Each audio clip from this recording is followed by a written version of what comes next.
So we'll get started with the NCAA Women's Basketball Tournament press conference. Coach Blair and Texas A&M student athletes. As a reminder, Coach Blair will give an opening statement, and then when you direct your questions to student athletes, please direct them by name and give your name and affiliation. When you do so, also remember that we have two CWs up here, Courtney Williams and Courtney Walker. Please direct your question to the appropriate one. Coach Blair, could you please give an opening statement, and then we'll take questions for your student athletes. First, it's good to see all the media here. This is a big thing, going to the Elite Eight, the Sweet 16, and it's so much better than what it used to be. You're here, at least 90% of you are here because you want to be here. It's not that you were assigned this game. You're here because you want to be here, and that's how far this game has come.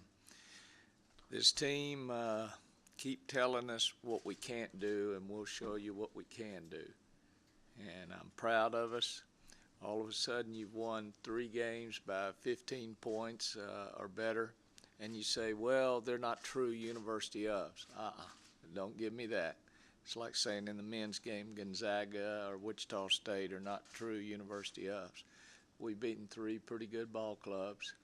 DePaul was an excellent ball club that we made look very average because of our defense.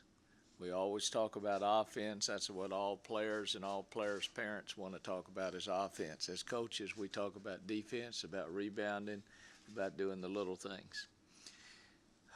When we get ready to play Connecticut, here's a bet that I will make with all of y'all in here. They've got 5 future WNBA first-round draft choices on their starting lineup. Okay, not a doubt, unless injuries happen. Other than that, that's how good those 5 are, and there's more coming. But for 40 minutes, Monday night, why not? Why not? That's what they said when we played Baylor back in 2011.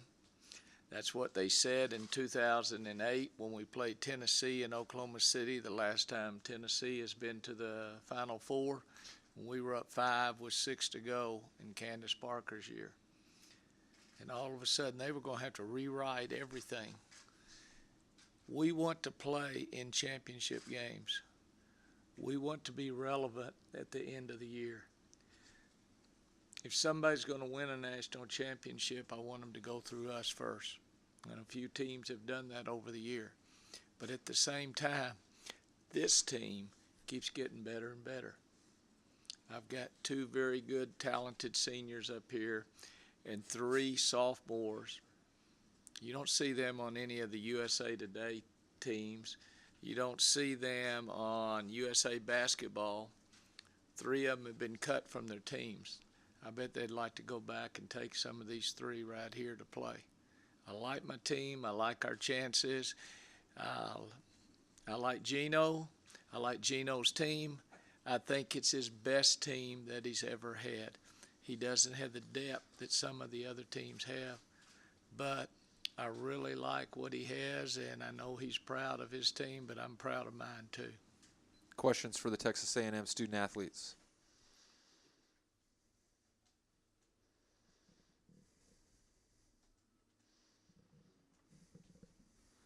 Carla, Ronnie Woodard, TexAgs.com. For Carla, having played in an Elite Eight game before, how much do you talk to the younger members of your team and kind of help them along in this process?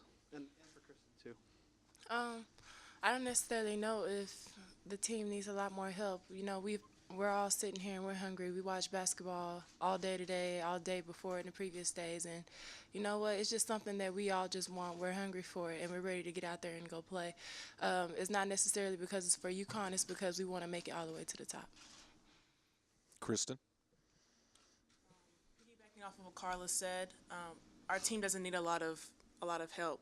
All we can do, me and Carla, is just go out there and work hard every day and kind of show them the work ethic that is, required of the team to be at the top. And, we've been there before, but we have a great team.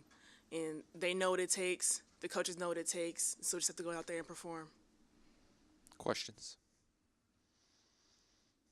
Eric Olson with the Associated Press. Courtney Walker, could you just kind of discuss how you guys will put what happened the last time you played UConn out of your minds? I assume that's what you'll want to do last year, losing at College Station. You know, we looked at what we did and what we did wrong in that film, you know, after that, and we moved on from it for the next game last year. So this is a whole new season, and we're a whole new team, so we're looking forward to tomorrow's game. Questions? Michelle Vopo, ESPN.com. This is for Jordan. Coach has just talked about how exceptional a defensive player you are. Can you sort of talk about how much of your emphasis goes into defense and how, you know, how much you've sort of taken pride in being a leader on court as a defender? Defense is probably one of Coach Blair's greatest confidence in myself, and I've taken a lot of pride in that because last year, coming off the bench, I was really that spark player behind Adrian Patcher, who was more of the leading scoring point guard more than myself was, and I was more of the defensive pest. And I just really tried to keep that into my repertoire, bring it into this year, and just knowing that using my quickness with my hands and my feet, it could give a lot of people problems. And also to my teammates, how they it helps them get into the passing lanes more, denying the ball, and it just really makes my job that much more easier. So I really thank Coach Starkey most and foremost because he is like a basketball guru. He just basically gave me all of my mechanics, what I do wrong, what I do right, and it's just up to me to fix it and just take what he gives me. Questions? Rich Elliott from the Connecticut Post. Jordan, can you just talk about your friendship with Mariah Jefferson and what it's going to be, you know, like tomorrow night playing against her? I'm very excited. Me and Mo, it's not even a friendship anymore. It's like she's just like family. That's my sister. I have a key to her house. She has a key to my house. I mean, it's just great. We just have that bond, and we've talked about it a lot. But we know that once we step foot on the court, it's not Mo and Mariah. It's UConn and Texas A&M, and there's no friendship on the court. And we both know that playing in high school, and it's going to be a great competition between two great teams. Questions? John Altavilla from the Hartford Current. Ladies, have you heard from any of the players on the national champions in terms of inspiration? The BYU was talking about what was getting them jacked up for the UConn game. Have you heard from Danielle Adams or Colson or Carter or any of the players that led that national championship team? Who would like to take that question, ladies? That's fine. Most definitely. They're around everywhere. Although they might be overseas, we see a lot on the social networks. They tag us and everything. They're very proud of us. They're proud of the coaches. Sydney Colson is with our team now, so, I mean, what more inspiration can you have from here? They've always backed us up 100%, even if we've lost to a game. No matter what, they'll text, they'll call, they'll, you know, talk to you on social media. They're proud of us regardless. Questions? Robert Sessa, Bryan College Station Eagle. Courtney Williams, can you talk about the challenge of defending Stewart? I mean, she's a great player, but I'm not really worried about that right now. I mean, if we just want to win, we just have to play defense as a team. I mean, I could just try my hardest to do my defensive assignment that Coach Starkey gives me and just play my hardest. Questions?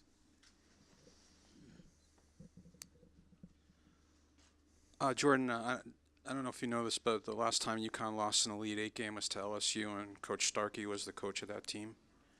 He was the interim coach at LSU that year. I was just wondering if you could tell me a little bit about him and what he's brought to Coach Blair's staff and what he's like. Bob Starkey.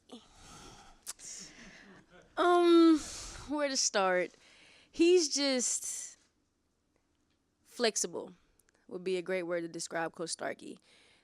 Some coaches just have one system and one defensive plan for every team, and they're just going to do one way, one time, all the time. Coach Starkey, if a team, he's just very different. Like, One game plan, we might hedge a screen and go under. The next game plan, we might jam a screen and go over the top. It's just dependent. He just does a great job of recognizing what teams like to do and their strengths. And he takes our strengths as well on defense and just compares it to what they like to do. And he just studies the game. He writes books, he reads books. He's just always in the gym breaking down film. We get done with a game at 10 o'clock. He'll stay in the gym till 1 a.m., come back the next morning at 7 and pick up where he left off. He's just resilient with what he does, and that's what makes him one of the greatest defensive coaches. Questions? Mike Wright, WTAW and Learfield. I want to address this to the two seniors, Kristen and Carla. One of the low points for the season, I thought, was at the game of St. John's. I mean, at that point, we were doing some real soul-searching after that performance. What has happened with the team chemistry since that time? Because I think that was probably what the issue was. That's what the talk was that your chemistry just wasn't quite hooked up yet. So as seniors, how did you step up at that point, and what has changed between then and now? We'll start with Carla. I think we just recognized what we are all capable of doing. Before then, basically everybody, we've been together, but then a lot of people haven't had the roles that we are filling right now. So I think it was just more of figuring out exactly what we can or cannot do, getting the feel of one another. And on and off the court, we've also bonded well. So we do a lot of things together off the court also. So just putting two and two together, I think that's what helped us step up and realize exactly what we can and cannot do. Kristen? Yeah, Carla's right. We had a come to Jesus meeting after that loss, and I think that really helped us. We kind of worked through some issues that we had as a team, and with the chemistry of the team, we didn't really have any. And so after that, we bonded, just like Carla said, on the court and off the court. We started hanging out with one another. As groups, we would ask the coaches if we can go bowl together, play laser tag together, and just that little bit of team outside of the court just really helped us as a whole on the court. And it was a big change, and everybody saw it. We started winning. We started smiling on the court, high-fiving each other, and just having a good time. And I think that's what really has led us to get this Elite Eight. One final question for Texas A&M student-athletes.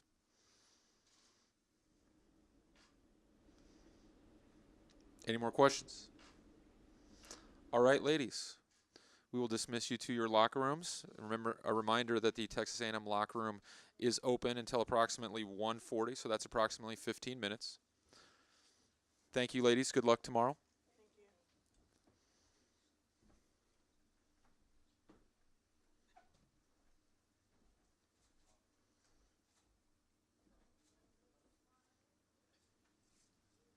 We'll continue on with questions for Coach Blair. Jim Fuller, New Haven Registered. Do you have a tempo, a score that you would like this game to be in? 60 work to 70 work? You scored 80 yesterday.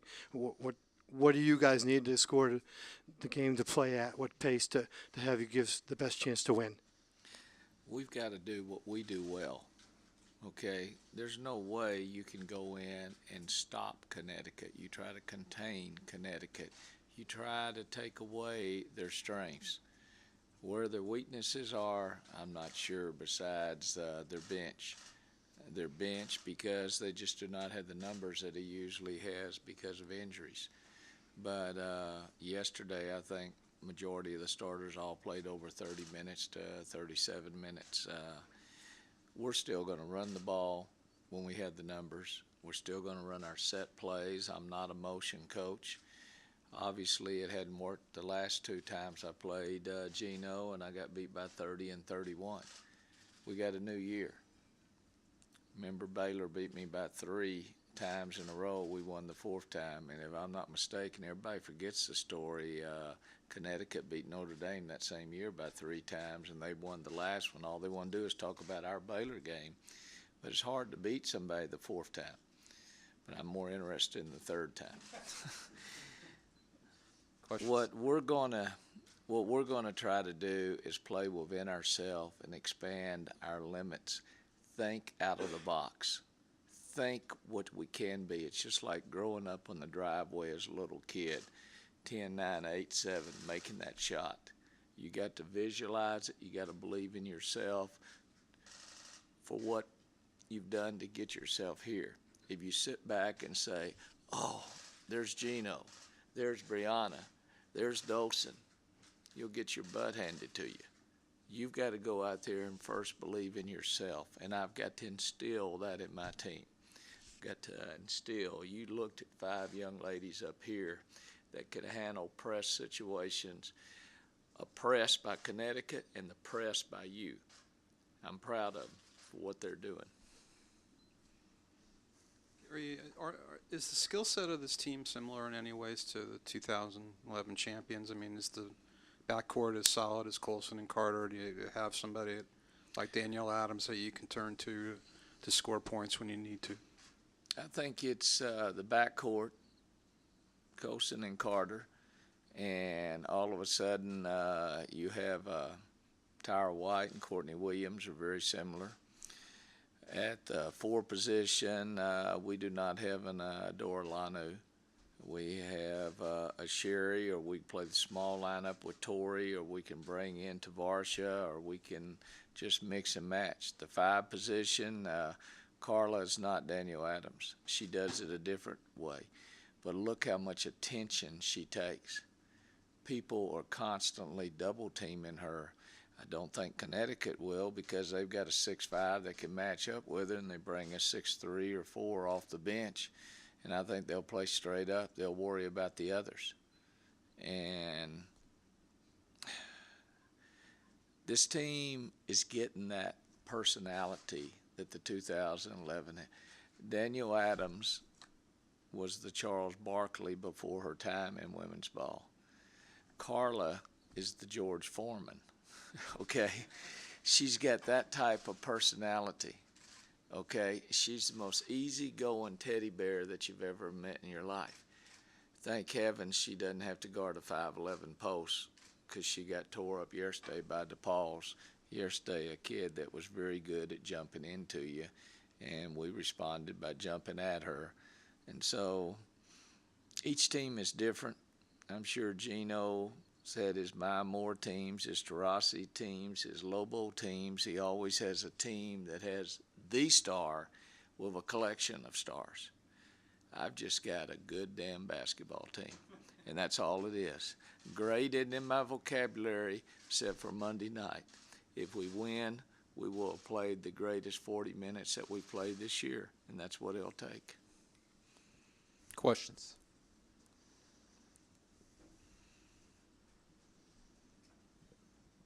Jerry Howard with FullCourt.com. Coach Blair, what do you think of the guard matchups with Courtney Williams and Jordan Jones against Mariah Jefferson and Bree Hartley for Connecticut? What are your thoughts? Well, I think JJ and Mariah will be a game. There'll be a lot of inter-talking between the 2 best friends out there. And tell Mariah she can have a key to my house, too. Seawall, Hartley, I think that's a great matchup. I think Carla and Dolson, that's a great matchup. Then a triangle and 2 on Stewart. The triangle on Stewart, and the other 2 try to just hang on. That's all we can do, okay? We're not a very good zone team, but sometimes we have to play a zone and play hope they miss. We did that in who did we play? James Madison for about 8 minutes in the second half. It was very effective, and they continue to miss. What we've got to also do is limit their 3-point shots and hope that when they're missing them that they want to keep shooting them, okay? But you cannot give Stewart the offensive boards, and you cannot let Mariah get out in the transition game and start doing her thing out there. She's a very good left-handed driver. She's, to me, the most valuable player of that team is Mariah Jefferson. Not the best player, but the most valuable player for what she's done for that team this year. Questions? Gary, I don't remember when she was recruited, but I would assume you wanted her pretty badly. Did that break your heart when she went out of the state? Did you go after Mariah Jefferson hard? And you bet. I used to go watch her play with Grace Prep. After her homeschool, she'd go over and work out with the Grace Prep boys team. Okay, that was with Isaiah Austin, the Baylor guy, and all those guys. They all played, and we'd go over to Arlington at a rec center and watch her go. She went just as hard as the guys. They took no slack on her. And sure, we all wanted her. Love her mom, love her family, but the whole 9 yards, she chose to go to Connecticut. So give her credit. And but at the same time, give us credit for what we have. Okay, Jordan Jones is going to bow up, and it will be a match. I hope both of them can play 40 minutes, and neither one fouls out. Not like Stewart and Dawson and Lewis and everybody to foul out, but I hope those, because I'm close to both kids. Questions? Jerry Howard with FullCourt.com. Coach, you talked yesterday a little bit about watching BYU and how they were able to slow down UConn and score points, but slow the game down. And you talked later in the day about you're going to put in a little bit more height. Talk a little bit more about some of the other things you saw on film last night and this morning with UConn, without giving away the game plan. I think some of the things you've got to do is how you're going to guard the triangle or whatever variation that he wants to run off of that. You've got to stop the backdoor cuts. They're so good at it. Okay, we tried 2 years ago when we were an overplay team, and obviously that didn't work. We lost that one by 30 or 31, and then we played more of the Wolfpack game with a new defensive coordinator last year. Well, that didn't work. So you still got to stop the basic things. Do not let them score easy. Make them have to put the ball on the deck and create offense because their first and second option is not there. And then when you do play zone because of foul trouble or whatever, you got to keep them off the boards. Their three-point shooting, 23 is just so good. Just think what she would be if she had as many shots during the ball game as, say, Simmons from Tennessee. There's no telling what she could score. But she chose to come to a team where you've got to share. And that's what makes Connecticut so special is players will come to a team where they have to share for 4 years. There's no one and out players there. They have to share the responsibility, the leadership, the tradition, and that's what it's all part of. If Gino had his way, there would never be a freshman starting for him.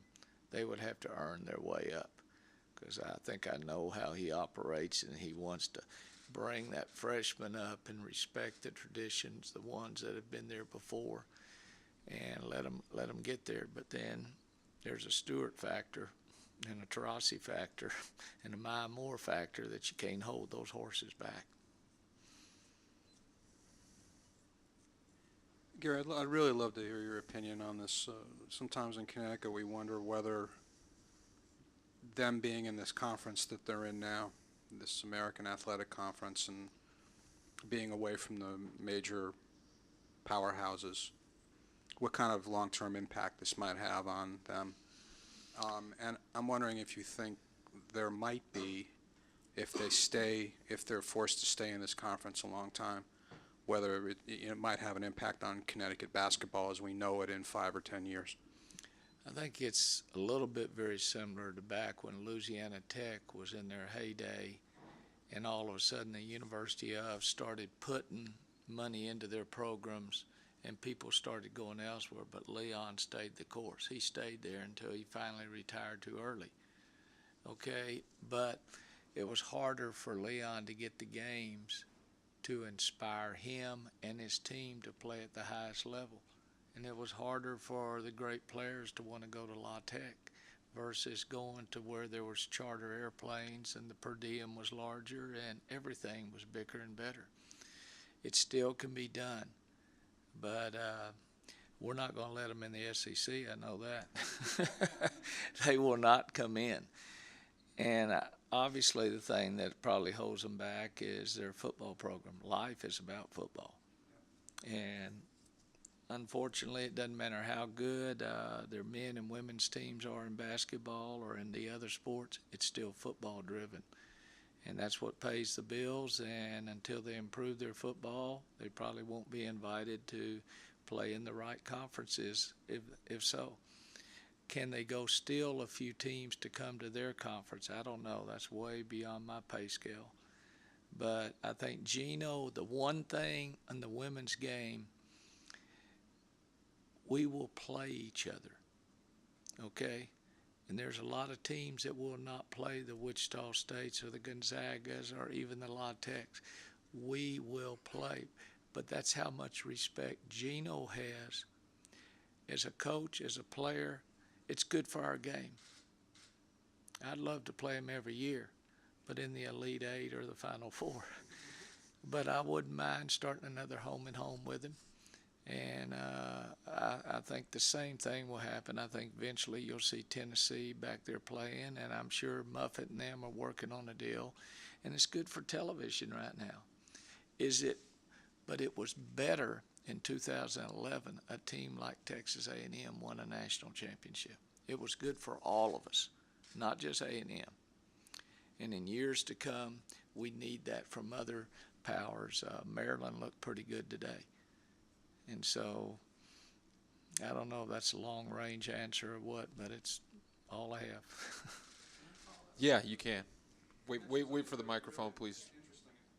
Sorry, John. Matt, you want to play them.